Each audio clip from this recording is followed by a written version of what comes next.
You just have to give the best. The secret of networking. No person will give you a job if you're not becoming valuable. Company who really need an employee, they will take an immediate action. And you have to have faith that the Lord will make up the difference.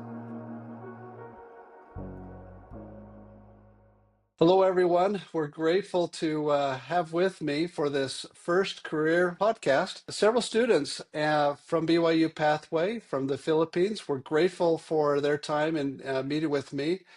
We have Jen and Ensign, Mark, Menchie, Felmore, and Maria. Felmore and I have been connected for a number of months. Felmore and I work closely together with Career Chats with BYU Pathway. And so grateful to have you here, Felmore. How are you doing? Yep, hi Grant. Thanks everyone for coming in. And if you're watching on YouTube, thank you for your time actually. So I'm good and pretty well. Thank you for your introduction as well earlier, Grant. I've learned a lot of lesson as you talk about your professions and kind of thing. I'm just really curious about like how did you able to really accomplish every task you have on your plate? Because a lot of people right now are going to start their business or maybe start their education and they're really confused. So was it like your plan or maybe it's just an attitude problem? Or how do you know that you're going to be successful? Is it already planned? Or maybe it's just your mindset or attitude or that pushes you to really move forward to your goal and stuff like that. I would say that you can't plan for, you cannot guarantee success. In fact, I think that there has to be some expectation along the way in life for failure. I think that's part of our mortal experience here in this life. And so I don't think anyone should be surprised if you try something and it doesn't work. But I do think that the attitude of being successful is a really good one because when something doesn't work out, you still try something out. You don't want to just stop the moment that you fail the first time. And, it's like a child learning to walk. They're just very resilient. They fall down. That doesn't stop them from getting up again. Um, there was a time, and I started a business about 10 years ago. And when you start a business, there's a lot of things that can go wrong. There's a lot of things that could go right, but there's a lot of things out of your control that could go wrong. I'd love to see if anyone else have any thoughts on Felmore's questions. My husband and I mentioned a while ago, we had a business. We have a business. And here in the Philippines, our economy is different from the United States. And so it's really hard to thrive and live. And at first, we were very young and we're not college graduates. And so companies are not taking us because we don't have a degree. But good thing is that my husband speaks Chinese because he served in Taiwan, and so he works in a company, in a call center company that offers Chinese jobs. And there we started investing. We invested with Airbnb rentals, house stuff, and what I can really assure you is you have to pray. You have to know if the Holy Ghost is prompting you, if it's the right way for you or not. Um, as I prepared for this meeting, I actually wrote down the things that I need to do and suggest. And so I kind of pondered because I saw all of the students' concerns. It's all about being a parent, being a student, having a work, all of these things in one plate and how you can balance them. And in order for you to go through it, you need to know your why. Because if you know your why, it will give a strong foundation for you to become successful. When you know your why, when you feel like your plan is going to fail, at least, your why is going to help you, stand up again. And what I usually do is I always do micro goals. I sometimes do micromanagement. Sometimes it's good, sometimes it's bad. Sometimes people doesn't like to be micromanaged, but what I usually do is I micromanage my goals. So I manage my time really wisely. I set up my small goals and my bigger goals and make sure that I can eat those small goals so that I can really absorb them. Next one is you need to have a network.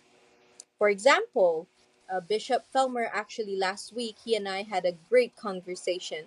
And when you need to build a relationship, you have to be real with the person you're talking to. You don't need to filter yourself. You don't need to present yourself that's something you are not. You need to present yourself of who you are and what you wanted to become. And so it's really good when you're doing a business, you have to really be honest and not go to secret combination, because that's gonna that's not gonna have the Lord's blessing. I mean, it's really scary if you're gonna go to secret combination and you're a member of the church and then you're gonna go to something out of the gospel principle. So next one is what I really do is I reframe. I reevaluate myself. I do self-evaluation. My husband and I, we do different approach. Right now we have a lot of resources like AI, ChatGPT, XAI. XAI is from Elon Musk, and it's really really good. I like it more than ChatGPT, but it helps me reframe my goals and my plans, the way I approach people. So um, now at the age of 24, I'm confident to say that we have three properties, and I'm so happy about that. And because of these platforms that I'm using and my husband are using, we were able to establish a good foundation to our family. And you have to learn your strength. I mean, right now I'm still not confident with myself, but I'm working with it. Before I would attend meetings, but I will not speak at all.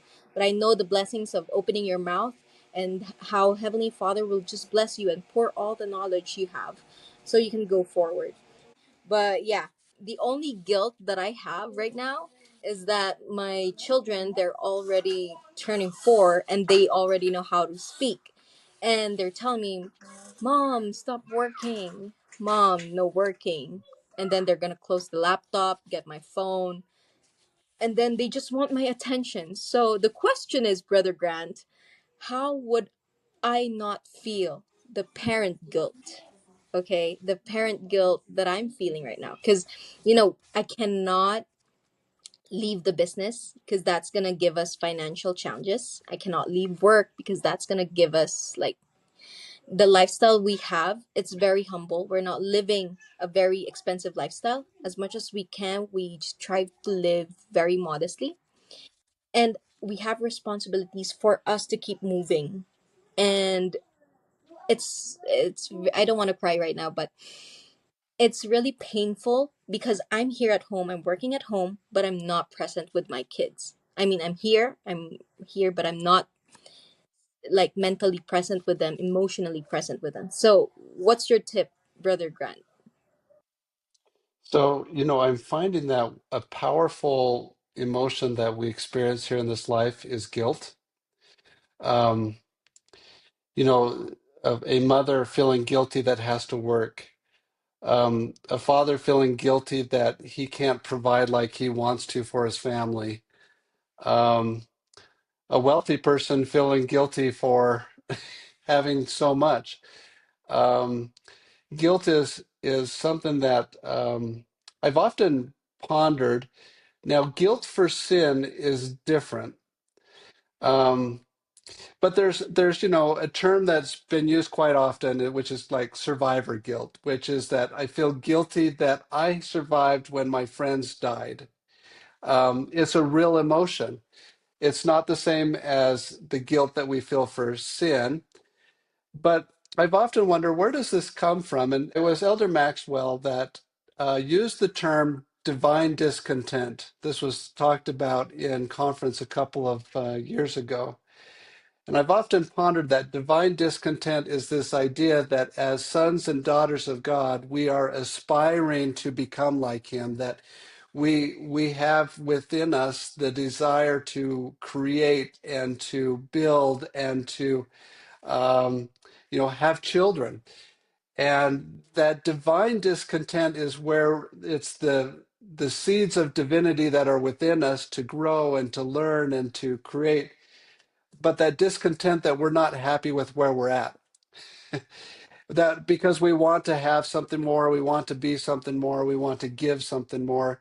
And I think when it comes to parenting, there's always that feeling that we will have of wanting to be something more, do something more, provide something more for our children. Now, to your question is to how can you balance it? You just have to give the best. A bishop will feel the same feelings that you're having when he has to go to his assignment and he has to leave his children. A mother will feel the same way when they have to provide for their family and they have to leave their children in the care of the grandparents or someone else. And there is that guilt that we may feel when we're leaving, when we know that we could give something more, or maybe we're not giving something that our parents gave to us that makes us feel like, I wish that I could give something more. First off, you have to have confidence before the Lord. President Nelson talked about this, that when you receive an impression that this is what you need to do, you have to be content with that. That if you have an impression that, okay, this is the right thing to do, be content with that decision. That is part of having confidence before the Lord. The other thing I would then just finish off by saying is that um, the Lord is able to do great things with small things. That if in some situations, even the small things will make a big difference. And so, Jen, what I would probably say, and this will probably go for most everyone, is you do your best. And you have to have faith that the Lord will make up the difference. If you're prayerful about it, if you make a decision, if you feel it's the right thing, but you're falling short along the way, understand that just the fact that you prayed about it, you're doing what you feel is right, that the Savior will make up the difference for everything else. And, that is true in every aspect of parenting or of work or whatever, that the atonement of Jesus Christ is sufficient enough to make up the difference. That's a great question, Jen, and I think it's one that we all, in one form or another, struggle with this feeling of just falling short, guilt that, okay, I'm not doing enough, I can't provide enough, etc. That's great. I'd like to go to you, Ensign. You and I think we connected a couple of weeks ago where you came onto the career chat, and you were looking for employment, you were looking for work, and I think that we were talking a little bit about networking. Um, what's your experience in networking as you were looking for work? I remember, I think I saw like a post from like BYU Pathway. I don't know where I saw the career chat and then I joined. And at the time you were talking about networking. It was just like the very first time I joined. I was trying to network, but I think I wasn't networking enough to say that I'm like doing my best to get a job. And so you were talking about, oh, you need to do networking. It's not to find a job, but it's like you do networking so that someone could remember you and maybe they could offer you a job or maybe they could kind of like introduce you to someone. And so I was like so inspired. Oh, wow, this is amazing. I need to like search Grant anywhere like Facebook or and that time LinkedIn because I was trying to optimize my LinkedIn account. But yeah, I tried to message you and felt more at the same time. I was like, oh, if I'm gonna do the networking, if I'm gonna network, why not start with Brother Grant and Brother Felmore? Because they were so amazing at the time. I think I would learn a lot from them. And so I messaged you and I was not thinking about, oh, I will get a job in BYU Pathway if I connect with Brother Grant. And so I connected with you. I just kind of like expressed the feelings that I felt when we were having the career chat. And so I was so happy that you replied. And then I was like, oh, I need to do better. I need to do more. And so I connected with Brother Felmore. And then I tried joining different kinds of groups.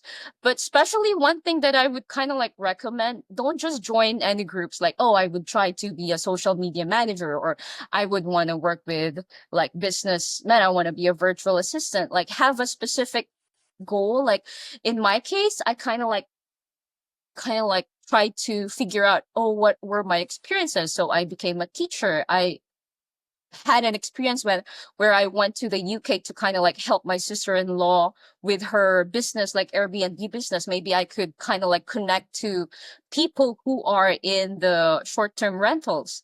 And so I joined different groups, and luckily I joined one specific Facebook group. And my strategy was I was looking for the admin or maybe like the coach in that group chat, because it was like a coaching kind of like Facebook group. And so I messaged that guy, or the Sir Mark. I messaged him like, "Oh, I learned that you're kind of like teaching people to learn how to become a social media manager. I wanted to enroll in your class," something like that, blah blah blah. And so he replied, and then I kind of like scrolled like through his post, and I saw like he's finding people who would work with short-term rentals. And I was like, wow, that I had an experience, like even like it's just 3 months. So I applied, and because I messaged him that I wanted to join his class, he noticed me. And he said, oh, maybe I could get you because you have this experience. You were a teacher. Maybe you're good at communication. And so I didn't realize that the job, or the job that he posted, he was trying to find a person for his boss, and he's a very important person in the company. And when I kind of like had the training and I got kind of like interviewed, the boss was like, you know why I interviewed you, even though you don't have a lot of experiences when it comes to short-term rental, is because of Mark, because he was the marketing head of my company. So I thought that maybe because he introduced you to me, then you're good. And that's like a really successful networking, I think, for me. And now I got the job because of Brother Grant. I was inspired by the career chat. And so I tried connecting to other people with like some strategies. And so I met this person, and now I kind of like I'm enjoying my job. So it's like just trying to figure out like the best plan and trying to strategize your way, not to get a job, but just to be remembered, just to be noticed. And I think that's like the secret of networking. It's just being noticed, being remembered by that person. And then maybe not a job like this. I didn't get a job when I messaged Brother Grant, but I was invited. I'm invited as a panelist. So it's a big thing already, I think. Yeah. So that's it. You did the hard work. You're also smart about it. It's not like you just blasted it out to everyone. You were thoughtful in saying, okay, where could I go that will give me the best opportunity? And I love that. Thank you. As Ensign is actually talking. So that's the beauty of the culture of the Filipino, because what we heard from people who kind of like give advice, we kind of like put it in our heart, and we really want to work hard for our best effort to want to look for a job and kind of thing. So just like Ensign's experience, being motivated by the career chat and then work hard, take actions of those learnings from the career chat and able to look for a certain specific job. And I guess it's the way we for opportunities by not really depending or spoon feeding, ask someone's like, hey, can you give me a job? No person will give you a job if you're not becoming valuable, right? So I think that's the lesson I also took over time when I joined career chat and have some lessons kind of thing. I guess you start to become valuable, and then that opportunity will chase you. Because if you're valuable enough, then companies started to looking for you. Then yes, communication matters, and that really is. We have to somehow elevate ourselves, somehow not to ask very spoon-feeding information from other people that, hey, can you give me a job? But in reality, you're not somehow preparing yourself to those opportunity. What if I give you an opportunity, but not you're not ready? So that opportunity would be wasted, kind of thing. That's my thought. So yes, let's start becoming valuable and start to elevate ourselves in a higher plane where we can enhance our skill set, our maybe job experiences, and kind of thing. So yeah, I'm grateful for that. That's my thoughts. I think Maria, before we came on, you were talking about the reason that you're coming back to BYU Pathway, or not coming back, but going to BYU Pathway, is that you're wanting to kind of add value to you. You want to kind of speak a little bit about that, kind of what you shared earlier? Yes, thank you, Grant. I realized this recently when I enrolled at BYU that we cannot adapt ourselves to any changes if we are not going to upgrade ourselves. So everything in this world will be obsolete. So you were talking about the artificial intelligence and everything, most of the jobs that are available now will not be available after 5 years or 10 years or so. So why can we not upgrade ourselves and adapt ourselves to the changes? Yes. I think I just want to add something about Sister Maria has said earlier. It was really fun to hear that we need to take the risk and get out of comfort zone so that we can attain the blessings that the Lord bestowed upon us. Just like me, I was like planning to build a small business near at the public market, but I don't know what to do. That's why I think this career chat will help me to, to know what should I do next. The steps, because but in order to do that, you need to earn money. That's why few months ago I searched an online job and I finally landed on interview. I just want to share something about my experience before, at that specific company. And I'm not names namer, but I start up with a reputation and also like for innovation.